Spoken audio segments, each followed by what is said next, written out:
그래서 4절 한번 봅시다. 니고데모가 가로되 사람이 늙으면 어떻게 날 수 있습니까? 라고 질문해요. 어떻게 다시 날 수 있습니까? 질문해요. 여기서 니고데모의 오해가 발생하죠. 니고데모는 유대인의 대표이고 예수에 대해서 조금 이렇게 안다고 생각을 하고 있지만 영의 세계, 하늘 위의 세계, 그 진리의 세계에 참여하지 않은 자였기 때문에 그는 온전히 육의 세계에 속했기 때문에 위의 그 저 진리의 세상을 알 수가 없었죠.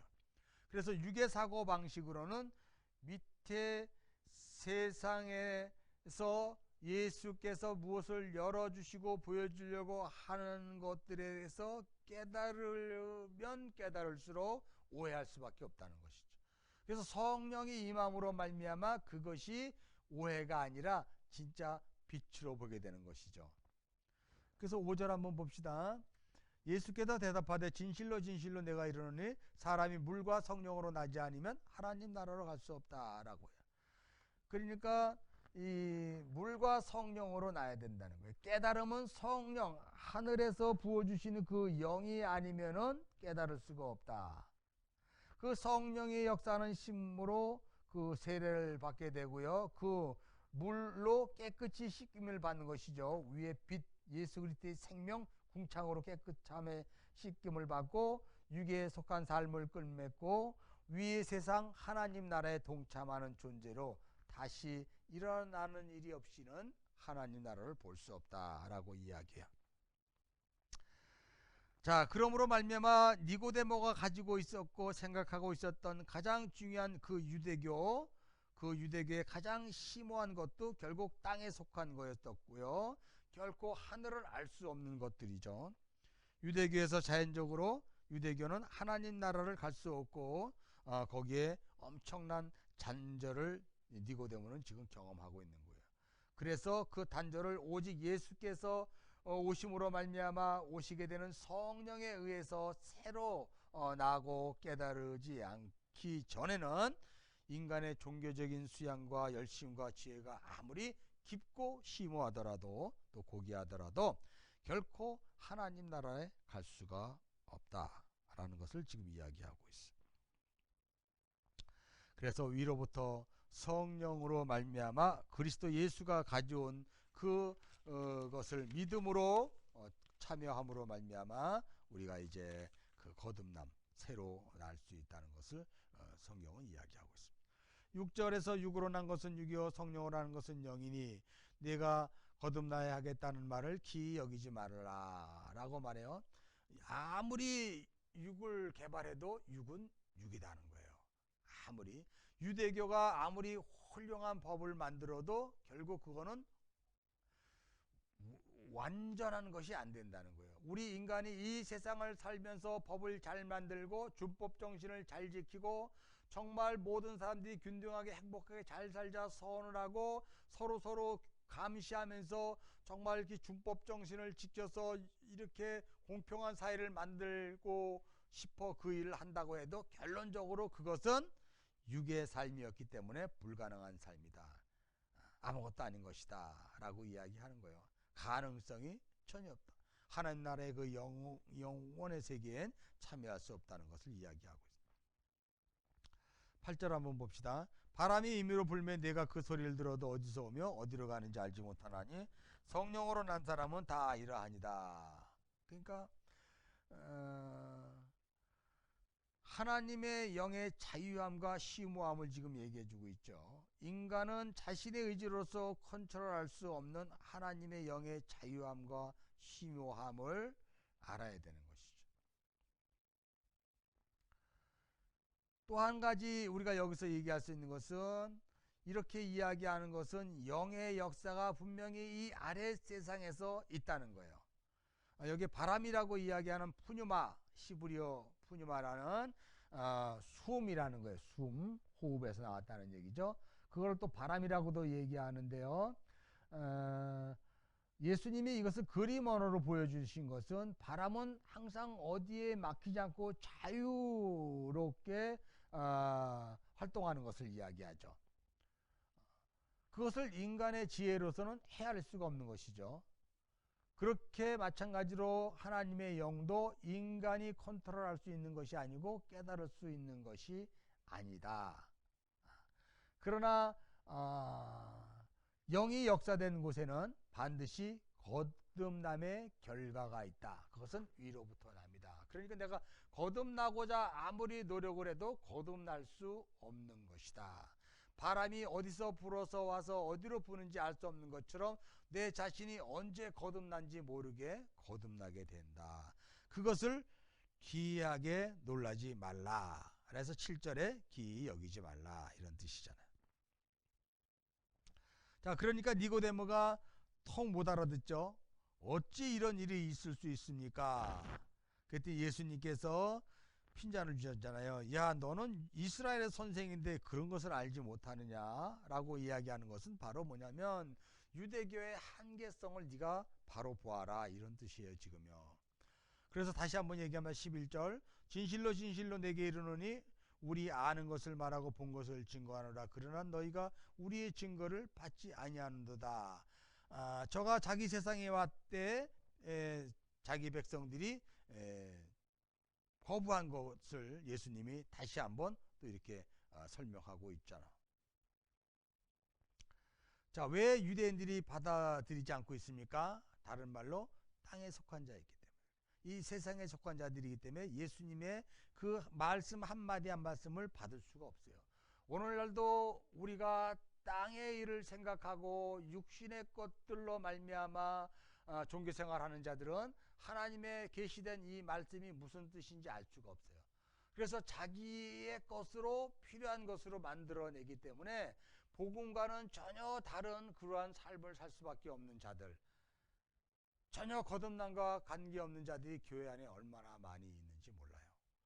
그런 것들을 통해서 우리가 한번 거듭남이라는 것에 대해서 한번 깊게 생각했으면 좋겠어요. 12절 이런 말을 하죠. 내가 땅의 일을 말하여도 너희가 믿지 아니하거냐. 하물며 하늘의 일을 말하면 어찌 알겠느냐. 예수 그리스도가 하늘의 것을 가지고 와서 이 땅에서 그 하늘의 것을 설명해주고 이야기해줘도 그 니고데모와 같이 세상 것으로 말미암아 왕이 되고자 했던 자들에게는 그 이야기가 무슨 뜻인지 모른다는 거예요. 그것이 바로 선악과를 따먹은 자들이 할 수 있는 그 행위예요. 이해를 못하는 것이에요. 선악과를 따먹는 자체가 왜 우리에게 저주와 하나님의 진노가 부어지게 되었는가를 이해를 못하는 것이죠. 그래서 그렇게 속절없이 죄에 끌려가고요, 사탄에게 의해서 사망 권세에 짓눌리게 되는 것이죠. 13절 하늘에서 내려온 자 곧 인자 외에는 하늘로 온 자가 없느니라. 예수님이 자기를 계시하고 있는 것이죠. 유대교에서 지금까지 이토록 하늘에서 내려온 자 곧 인자 외에는 하늘로 올라간 자가 없다라고 이야기한 선지자는 없었던 것이죠. 물론 그 하늘의 것들을 이야기했지만 유대 백성들이 그것을 오해를 하고 제대로 받아들이지 않았기 때문에 구약에 그렇게 많이 보냈던 그 선지자들의 그 말을 구약의 이스라엘 백성들은 알아듣지 못했다는 것이죠. 그래서 알아듣지 못하는 자들의 대표자로 니고데모가 지금 등장한 것입니다. 그 진리를 알아듣지 못하는 그런 것, 아무리 비유로 설명을 해도 알아듣지 못하는 유대교의 한계, 이것이 지금 가나안의 그 혼인잔치요 또는 그 사마리아 여인과의 그 대화에서의 우리가 알 수 있는 내용들이죠. 자, 예수 그리스도는 어떤 사람입니까? 하늘에서 내려온 사람으로서 하늘로 올라갔죠. 곧 위와 아래의 세상에 그 다리를 십자가로 말미암아 다리를 놓으신 분이란 말이죠. 그래서 이제 하늘의 진리를 몸체로 이 세상에 나타내 주신 분이고요. 예수는 하늘에서 내려온 자로서 다시 하늘로 올라가는 전혀 다른 새로운 시대가 이제 열리는 거예요. 그래서 이 하늘이 열리는 거예요. 아까 여기 하늘이 열리게 되는 거예요, 이제요. 이게 성전 휘장이 지어졌다라고 이야기하죠. 하나님께 나아간다고도 이야기하는 것이죠. 자, 그래서 이러한 새 시대를 사는 자들이 이 땅의 신약의 교회인 저와 여러분들이라는 것이죠. 자, 이런 것을 통해서 우리가 이제 영생에 참여하게 된다는 것을 또 한번 알 수가 있습니다. 자, 이제 14절 15절 모세가 광야에서 뱀을 든 것 같이 인자도 들려야 하리니 이는 저를 믿는 자마다 영생을 얻게 하리라. 14, 15절을 통해서 이제 하늘로 올라간 자가 아무도 없다라는 말과 지금 14절에 높임을 받아야 들려야 된다라고 이야기해요. 들려야 된다. 이 말은 거의 동의어죠. 그러니까 들린다는 이야기가 모세가 광야에서 뱀을 든 것 같이 인자도 들려야 된다는 것은 문자 그대로 예수가 십자가에 달려 지상에서 들린다는 말도 되고요. 또 하나는 그 땅의 들림으로 말미암아 그것을 영광 받음이다 라고 이야기하는 그 본질을 설명하고 있는 거예요. 그래서 예수님이 그 요한복음 13장에서 20장까지는 순환에 대한 기록된 책인데요. 이 순환과 죽음을 이 영광의 책이라고 이야기하죠. 모세가 광야에서 뱀을 든 것 같이 예수가 십자가에서 들림이 비교가 되고 있어요. 비교의 차이점이 무엇입니까? 랍비들이 이렇게 해석해요. 쳐다본 자는 살고 쳐다보지 않는 자는 죽는다. 구리뱀의 구원의 힘은 노뱀을 쳐다본 자는 위에 계신 하나님 아버지께 신뢰하고 그를 의지했다. 하나님 아버지를 바라보았다. 하나님 아버지에 대한 신뢰와 하나님을 아는 것, 이것이 구원의 힘이 있었다고 해석을 한다. 예수가 눈으로 보는 사람은 거기서 바로 하나님을 발견한다라고요. 하나님을 의존한다. 그래서 예수 그리스도의 십자가의 사건을 모세가 광야에서 뱀을 든 것 같이 십자가를 바라본 자는 이렇게 이야기하면서 설명을 하고 있는 것이죠. 십자가 사건을. 다음에 16절 한번 보시죠. 하나님이 이처럼 세상을 사랑하사 독생자를 주셨으니 이는 저를 믿는 자마다 멸망치 않고 영생을 얻게 하려 함이라. 아주 굉장히 그 요한복음 내내 가장 중요한 단어죠. 하나님이 세상을 이처럼 사랑하셔서 아들을 내어주셨다는 것이죠. 하나님이 주어이시고 하나님의 아들이 목적어인데 주어가 목적어를 내어주셨대요. 왜? 무엇을 하기 위해서? 우리를 구원하기 위해서 내어주었다. 그 내어줌의 형식은 그 요한일서의 이야기를 하면 사랑하기 때문에, 하나님의 사랑이 이렇게 나타난 바 되어서 라고 하는 사랑 때문이죠. 그래서 요한복음 3장 16절에 하나님이 세상을 이처럼 사랑했다가 나오는 것이고요. 그 사랑한 증거가 그 아들 예수 그리스도를 내어준 거예요. 무엇을 하기 위해서? 믿는 자마다 영생을 얻도록 하기 위해서. 자, 그래서 하나님의 피조물이고 하나님께 대항하고 반역하고 하나님으로부터 소외되고 하나님과 적대하는 관계요, 사탄의 권세 아래서 암흑에 속해 있고 거짓 아래에 있는 이 세상에 있는 자들이 그 사랑함으로 말미암아 이제 위의 것을 보게 될 수 있는 것, 그것을 요한복음 3장 16절 영생을 얻는 것이다 라고 이야기해요. 자, 그래서 여기에서 보면 우리가 독특한 것, 우리가 무엇을 알 수 있냐면 성육신에서부터 십자가에 죽으심까지 하나님께서 그 아들을 내어준 그 사건, 그 절정이 어디냐? 바로 십자가의 죽으심이다 라고요. 예수 십자가에서 하나님의 사랑이 드러난 거예요.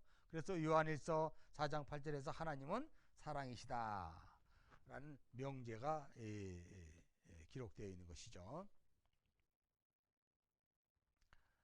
자, 계시의 첫 원칙은 하나님은 하나님만이 계시하실 수 있다. 그렇죠. 예수가 하나님의 본질을 계시하시는 것은 예수가 하나님과 같기 때문이다. 십자가의 예수는 하나님의 사랑, 하나님의 본질을 나타내는 분으로서 그의 하나됨이 예수와 하나님이 하나됨을 나타내는 것이다. 그 십자가 사건으로 비로소 예수를 하나님으로 고백하죠. 그것이 바로 도마의 신앙 고백이에요. 다른 말로 십자가 사건은 예수의 영광받은 사건이다. 노뱀 사건이 위를 쳐다보므로 세상의 가치들의 가능성을 신뢰하지 않고 위로부터 오는 그 위에 계시면서 자신들을 구원하시는 언약의 하나님의 계획을 신뢰하고 보게 되었다. 여기에 안다라고 하는 단어가 있습니다. 이것은 지식이 아니라 관계에 대한 단어라고 하죠. 이는 저를 믿는 자 멸망치 않고 하나님이 세상을 보내신 것은 심판을 하시 저를 만약 세상을 구원받게 하려 하며 18절 저를 믿는 자는 심판을 받지 않고 믿지 않은 자는 독생자의 이름을 믿지 않고서 심판을 받은 것이다. 그 정죄는 이것이니 곧 빛이 세상에 왔을 때 사람들이 자기 행위가 악함으로 빛보다 어둠을 더 사랑하는 것이니 악을 행하는 자마다 빛을 미워하여 빛으로 오지 않으니 이는 그 행위가 드러날까 합니다.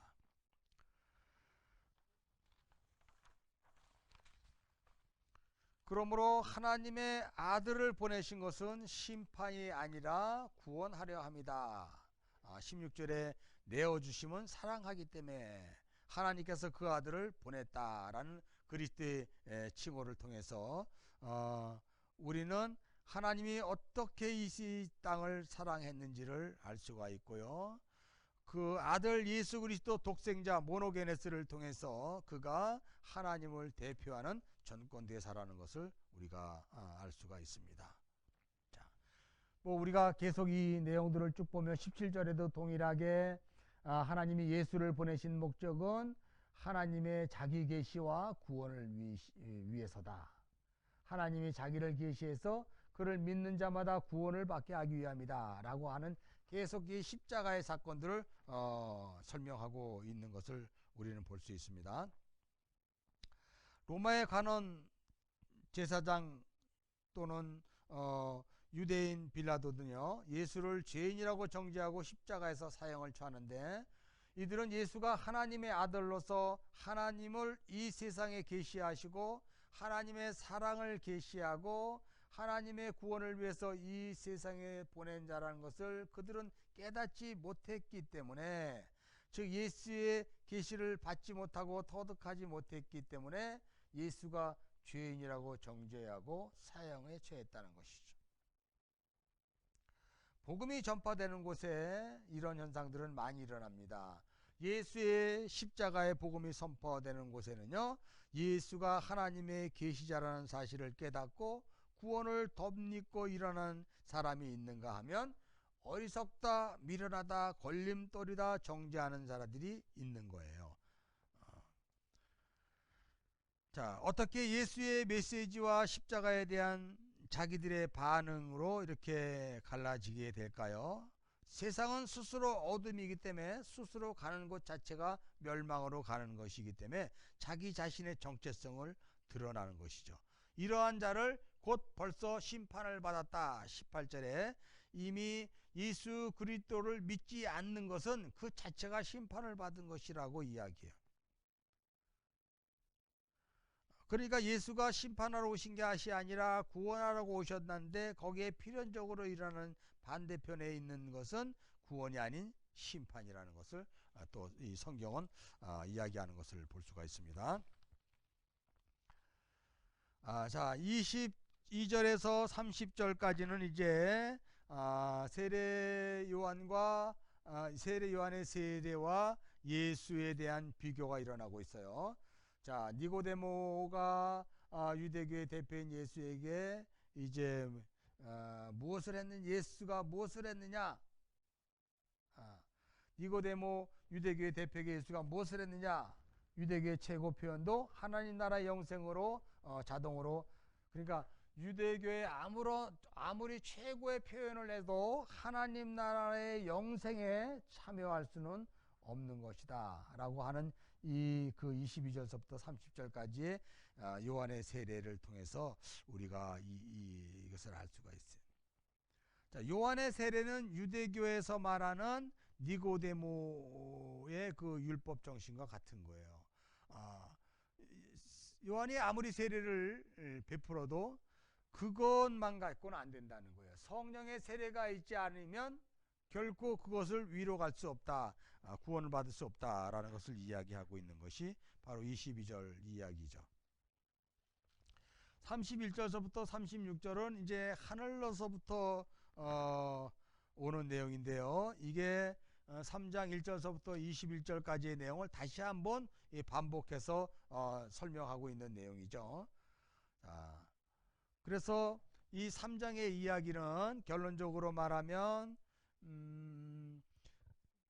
어떤 내용입니까? 2장에서 성전 척결의 예에 물로 포도주를 만들고 성전을 척결한 그거에 대한 표적이죠. 자, 이것을 해설한 게 3장의 이야기고요. 그 물과 성전은 유대교를 뜻한다고 그랬어요. 아까 설명했던 것처럼 이 유대교의 가장 고상한 표현으로 나타난 것이 니고데모였고요. 그 니고데모조차도 포도주 떨어진 잔치와 같다는 거예요. 그리고 세례 요한의 물 세례와 같다는 것이죠. 자, 그러므로 오로지 그리스도 예수로 말미암아 그가 주신 성령으로 인해서 이제 유대교도 또한 니고데모도 또한 세례 요한의 물 세례도 다 거듭나야 된다는 것을 설명하고 있는 거예요. 하늘로서 온 자 예수만이 이것을 계시할 수 있고 하늘로 오신 예수가 하는 그 십자가의 내어주심으로 말미암아 그 사랑에 의해서 이것들이 회복되는 내용이 이제 3장의 내용이에요. 4장도 역시 마찬가지죠. 사마리아 사람들이 유대인들을 볼 때는 뭐 이방인과 동일하죠. 어쩌면 유대인들은 사마리아 사람들을 더 나쁜 사람이라고 생각하고 있어요. 여기에서 지금 정통 유대교의 대표자와 남편이, 그러니까 니고데모와 남편이 6명이나 있는 이방 여인이 이렇게 대조가 되는 내용을 갖고 아까 설명했죠. 유대인들은 사마리아 종교를 이방인들의 우상 종교의 혼합 종교로 보았다는 것이죠. 이방인들은 우상을 주로 남편으로 말하고 우상을 남편으로 주로 섬기는 종교를 이방 종교라고 이야기해요. 그러니까 유대인들은 모세가 계시한 율법에 따라 정통 여호와 하나님만 섬겼는데 사마리아인들은 이방인들과 섞여서 더럽혀진 이방인들의 신들을 섬기는 창녀와 같은 존재라 그래서 아주 굉장히 멸시를 했습니다.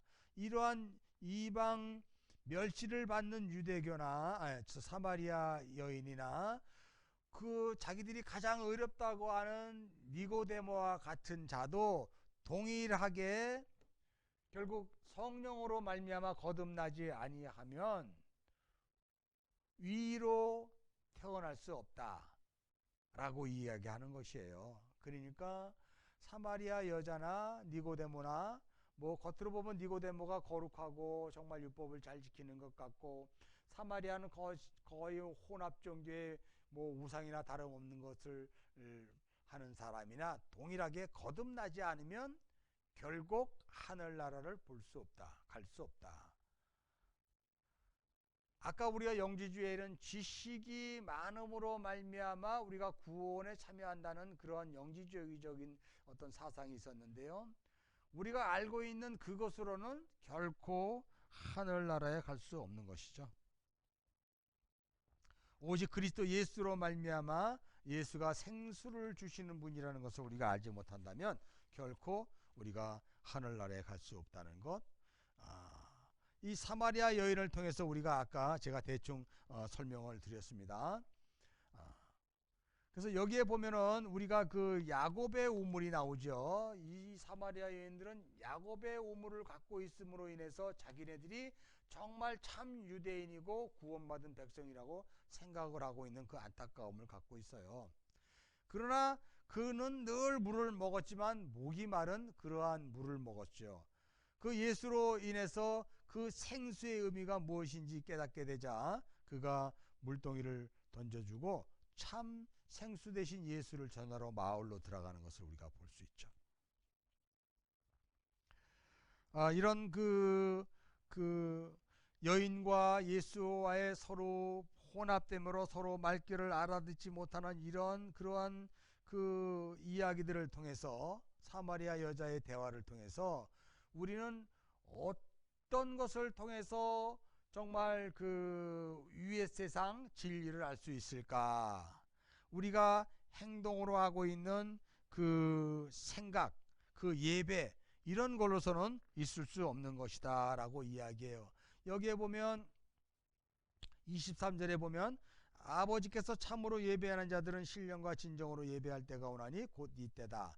아버지께서는 이렇게 자기에게 예배하는 자들을 찾으시니라 하면서 하나님은 영이시다. 예배하는 자가 신령과 진정으로 예배할지니라 라고 이 신령과 진정이라는 것을 통해서 얘기했어요. 물과 성령으로 하나님의 말씀과 성령에 의하지 않고 예배하지 않으면 진정으로 그것은 예배라 할 수 없다라고 이야기해요. 결론적으로 그것은 사마리아 종교에 대한 예수님의 잘못된 부분을 바로 잡아주는 이야기죠. 그래서 그 신령과 진정으로 예배를 드리는 것, 예루살렘에서도 말고 그리심산에서도 말고 영과 진리로 예배를 해야 된다. 이것이 요한복음 2장 성전에서의 표적에 대한 주석이나 다름없는 것이죠. 그래서 예수께서 성전에서 제사하는 행위를 방해하는 그 표적을 했던 이유는 바로 이때다. 아버지께서 참으로 예배하는 자들은 신령과 진정으로 예배할 때가 오나니 곧 이때다 라고 얘기해서 성전 척결 사건을 여기에서 보여주고 또한 설명해 주는 것이죠. 예수님이 이제 이 표적을 의미하는 것은 예루살렘 성전도 아니고 이 세상의 물질의 세계에서도 아니고 짐승의 피로 드려지는 그 제사도 아니고 이제 예수로 말미암아 그런 시대는 다 지났고 예수가 가져온 새로운 성령의 시대, 그때가 임할 때다. 그때 비로소 예배할 때가 올 것이다 라고 해요. 그래서 여러분, 예배는 신령과 진정으로 드리는, 성령으로 예배를 드리는 것이지 우리가 예배 행위를 갈고 닦고 훈련하고 반복해서 우리의 정성을 드리는 것이 예배가 아니라 성령으로 말미암아 하나님 아버지께 예배를 드리게 되는 거예요. 여러분, 성령은 누구를 소개한다고요? 그 아들 예수 그리스도를 소개하는 거예요. 그래서 우리가 예배를 드릴 때 내 자신이 제물로 올려주는 것이라기보다는 나와 내 자신의 더러운 죄가 예수로 말미암아 연합되어져 하늘로 올려지는 것을 예배라고 이야기해요. 그러니까 이 예배 시간에 나 혼자 예배를 드리는 것이 아니라 내 안에 계신 성령과 동행해서 그 예수로 말미암아 이제 하나님께 올려지는 것, 이것이 신령과 진정으로 드려지는 예배예요. 전에는 나의 행위와 나의 율법 지킴과 또한 내가 드려지는 그 예배의 어떤 그런 인간적인 행위들이 예배였다고 이야기한다면, 이제 예배는 성령과 내 안에 계신 예수와 내가 하나님께 올려지는 예배예요. 그러나 그 주체는 성령이죠. 성령이 십자가에 죽으시고 부활하심으로 말미암아 승리를 하신 예수 그리스도가 우리를 품으시고 우리를 그 안에 들어오셔서, 우리 안에 들어오셔서 성령에 의해서 하나님께 드려지는 예배, 이것이 신령과 진정으로 드려지는 예배다. 이제부터 이 예배가 이제 드려야 된다는 것을 또 설명하고 있어요. 자, 그래서 27절에서 42절까지 이때 제자들이 돌아와 예수께서 여자와 말씀하시는 것을 이상히 여겨서 이런 얘기하잖아요. 무엇을 구하십니까? 어찌하여 저와 말씀하십니까? 라고 이야기할 때 예수가 물동이를 벌어지고 동네 사람에게 들어가서 이제 예수를 전하는 것을 우리가 이제 볼 수 있습니다. 그 사이에 제자들이 청하여 가로되 랍비여 잡수소서. 그러니까 예수님이 내게는 너희가 알지 못하는 먹을 양식이 있느니라. 그러니까 예수 그리스도의 먹을 양식이 있느니라 얘기했더니 제자들은 역시 땅에 갇혀있는 아래 것들로 말미암아 설명을 해서 누가 잡수실 것을 갖다 드렸는가 얘기할 때 예수께서 나의 양식은 나를 보내신 이의 뜻을 행하며 그 일을 온전히 이루는 그것이다. 그래서 하늘로부터 주어진 그 양식을 설명하고 있어요. 그러면서 그 양식의 실체가 무엇인지 35절에 이야기하는데 그게 뭐예요? 추수할 때가 지났다는 거예요. 추수하는 거예요. 그러니까 예수님의 양식은 이 땅에 갇혀있는 그 자들을 선택해서 다시 하늘을 소망하게 하고 또한 그 자신으로 드려지는 예배가 아닌 자신과 함께 성령의 도우심을 받아 드려지는 예배를 통해서 천국을 소망하게 하고 영생을 얻게 하려는 하는 그러한 양식을 설명하고 있어요. 35절이. 그래서 그 양식은 36절 거두는 자가 이미 삭도 받고 영생에 이른 열매를 모으나니 이는 뿌리는 자와 거두는 자가 함께 즐거워하게 됩니다. 이것이 천국의 영원한 생명의 잔치를 이야기하고 있지 않습니까? 그런즉 한 사람이 심고 다른 사람들이 거둔다고 하는 말이 옳도다. 그러니까 예수가 심은 것을 우리는 걷는 역할을 하는 거예요. 예수의 또 다른 예수들이. 38절 내가 너희로 노력지 아니한 것을 거두러 보내었느니 그러니까 예수가 심은 거니까요. 다른 사람들은 노력하였고 너희들은 그 노력한 것에 참여하였느니라. 그래서 39절에 이제 사마리아 여인이 이제 그 동네가 예수를 믿는 것으로 이제 우리가 이렇게 쭉 기록될 수 있습니다. 자, 여기서 4장 43절서부터는 이제 또 하나의 세메이언 표적이죠. 왕의 신하의 아들을 고치는 것이요. 그 전에 42절에 이런 말이 있어요. 이 여자에게 말하되 이제 우리가 믿는 것은 내 말을 인함이 아니니 이는 우리가 친히 듣고 그가 참으로 세상의 구주인 줄 암이라. 이래서 신령과 진정으로 예배드리는 자는 예수가 참 하나님이요 참 인간이신 것을 안다는 것을 이제 사마리아 여인을 통해서 이렇게 예포하고 있는 것입니다. 다음 시간에는 왕의 신하의 아들을 고치는 사건을 또 한번 풀어보도록 하겠습니다. 수고하셨습니다.